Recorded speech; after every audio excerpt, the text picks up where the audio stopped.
Hello, explorers, and welcome to me and Jimmy doing a quick rundown of the latest episode of Bad Batch Juggernaut. So we'll quickly start with first impressions. We'll start with you, Jimmy. What did you think?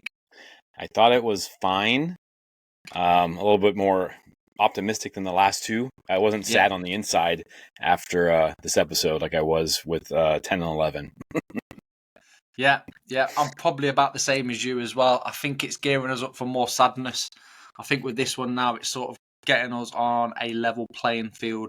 It's not brought us up to a happy place. We're still in a sad place, but we're not any sadder than what we were last week. So I think there's I think we're on the edge of the cliff now, and the only way is down. Yes. So this episode was written by Ezra Nachman, directed by Stuart Lee, and it opens up with that shot of Tantus, and man, it just makes my spine tingle. And I just wrote down, Tantus is evil. Yeah. So, I mean, it's done that a lot these last couple of shows where it just opens up on the spot, and you immediately, the music was different. Yeah. It was eerie, and just that opening scene of them coming in and delivering Omega in the rain. It looked like it was the middle of the night, and just Hemlock standing out there was creepy. Yeah, and you could see as well the silent assassin. Let's say there was literally no care about Omega, just pushing and shoving her. You know, really didn't care. And Hemlock there as well to take off the handcuffs at the start. Again, it's just demonstrating to Omega that there literally is nowhere to hide. There's no dramas in her wanting to run off now either. The cuffs are off. Yeah. If she wanted to run, she could have run there and then. But she knew. I think she's accepted her fate, let's say. Yeah, I have some stuff about that towards the end when we get to the end of the episode, and I totally 100% agree with you. I think the whole episode is showing that Hemlock is not concerned about anything or anyone other than his research. So, what did you think of, he brings Omega straight to Dr. Emery Carr, and she has a look on her face like, ugh, and they have an exchange. Omega tries to say, you don't need to do this, and then Emery's like, well, I'm glad you're safe, and Omega responds, am I? Yeah. So, what do you think of that interaction? That was a really clever line, that. I like that. I really like that. I think Emery as well is sort of, yes, I think she is glad that she's safe, but I don't think she meant to say it out loud. And at the same time, I think she's also accepted it as well. There's nowhere to go. She seemed kind of defeated. Yeah, it's all hope is lost inside that place, even with the kids that you saw again.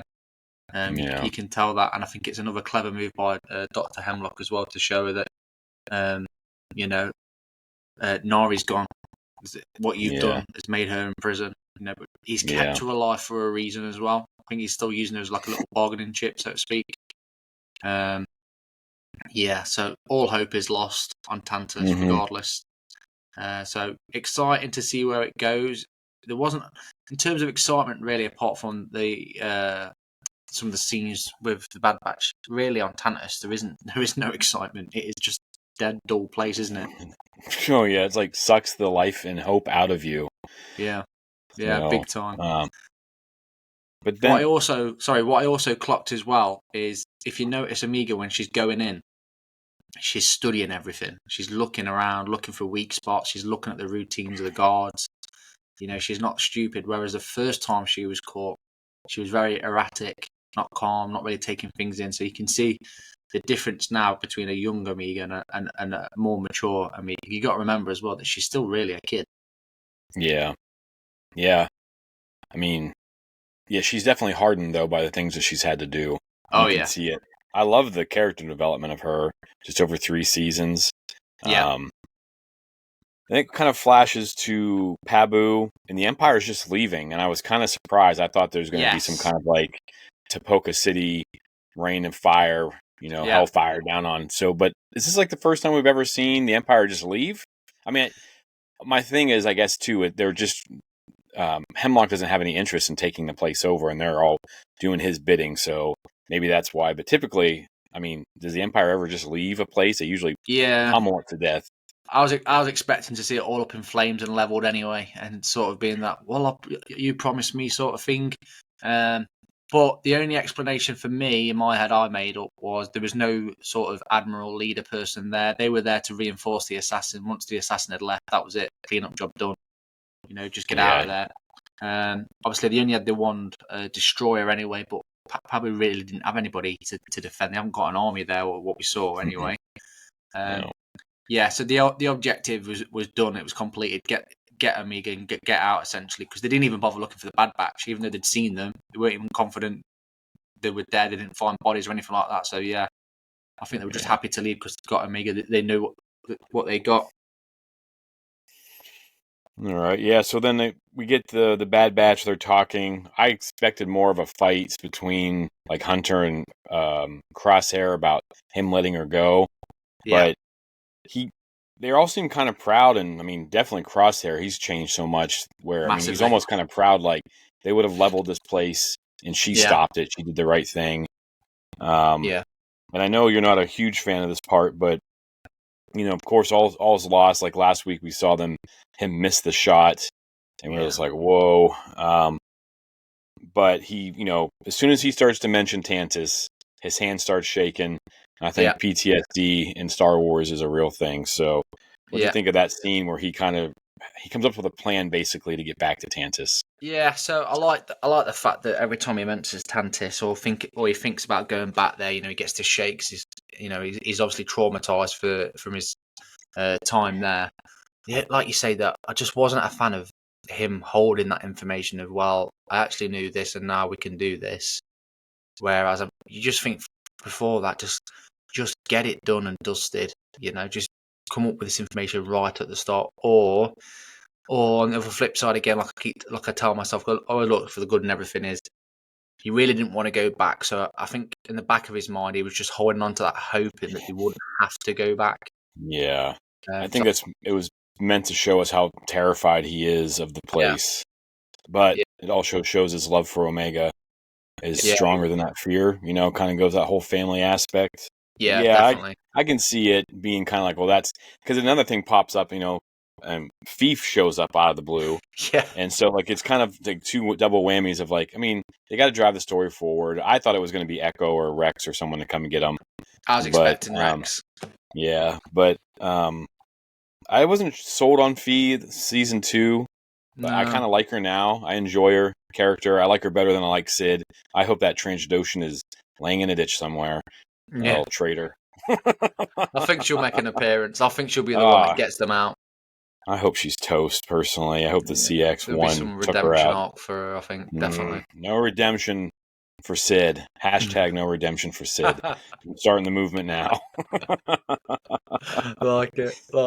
But, so they head to, was it Erebus? They're going to go and they're going to rescue Vice Admiral Rampart. The last we saw of him, the Empire threw him under the bus hard, or threw him under the turbo tank hard, and now he's in prison on this place. And I was getting some major, man, they used all kinds of stuff. I thought that the visual looked like from where Cassian Andor's from, when they go out there and they see all those, like, the plateaued, stepped mining. I was like, I wonder if, similar stuff was going on there. And then, of course, we had, Mando. We had Solo coming up. I mean, it was just a smorgasbord, if you will, of Star Wars goodness. No, totally agree. There's a lot of little snippets of different stuff for I'm going to say the veterans and people that have seen a lot of Star Wars in that little scene there as well. The last time I think we'd seen one of those vehicles, or what was in live action, wasn't it? It was the Mandalorian anyway. I think the most recent one was the Mandalorian season 2. I did think we were back on that same planet as well for a second. But no, I enjoyed it a lot. I do like the vehicle. I like the little Ugnaught as well. We're having a little argument about who's doing what, etc. The troopers are classic troopers as well. I enjoyed that. Stormtroopers being stormtroopers. Nothing really happens here. Next minute is getting shot or stunned. I still find it funny that they're only stunning them as well, the Bad Batch. Yeah, they still won't kill their brothers. I wonder if that'll change when they become stormtroopers. Yeah. Like who cares? Yeah, no, 100%. So when they become the TKs, but Yeah, I thought that was good. Yeah. Of course, they jump on that juggernaut and they take it over, and craziness. I did think that the stormtroopers hopping off the gunships were a little more proficient than normal. Yes. They blew that stuff up. They kind of handled their business, and Yeah, they were on point. They were on point. yeah, I mean they're still clones, I guess. What So, I will say as well is the guy that was on the side of the oh the vehicle and then got crushed inside the cliff and then dropped off. I thought, well, that was a bit. I think they got to a point where it was like, that's going to be extremely graphic, so we'll make it look like he dropped off. yeah, yeah, 'cause that would have Yeah, been a. We got some Indiana Jones in the Last Crusade or Chewie on the Convex yeah, going on there. Except we knew Chewie wasn't going to get smushed. yeah. That poor clone trooper didn't have the plot armor that Chewie No, had. no, Solo, so no. um, they get Rampart. They set all the Yeah, other prisoners free. yeah. Rampart's still a jerk immediately. Still hates I mean, the clones. guy sucks. Yeah. So, Even now, but after his own, let's say, team thrown him literally under the bus, he's still adamant that he's one with the Empire. He still hates clones. He hasn't really changed at all. mm-mm. And I think it just shows it's a word I'm looking for here. How much the Empire has pushed their ideals into people. It's firm. It's in there. Even though they've imprisoned him to hard labor, he still, wants to be in the Empire and follow their plans. Yeah, he hasn't changed at all. I think it was funny too. It was like he's like, "You're not going to shoot me," and I thought back to season 2 when Crosshair takes out that I can't think of his name right now, but he takes out that officer because of the Mayday Yes. stuff. I was like, "You haven't been around Crosshair in a minute, so I wouldn't push him too much." But were you worried at all about the Bad Batch on this scene? Like, I know because they get out, the gunships blow everything up, and they're got to jump off the Yeah.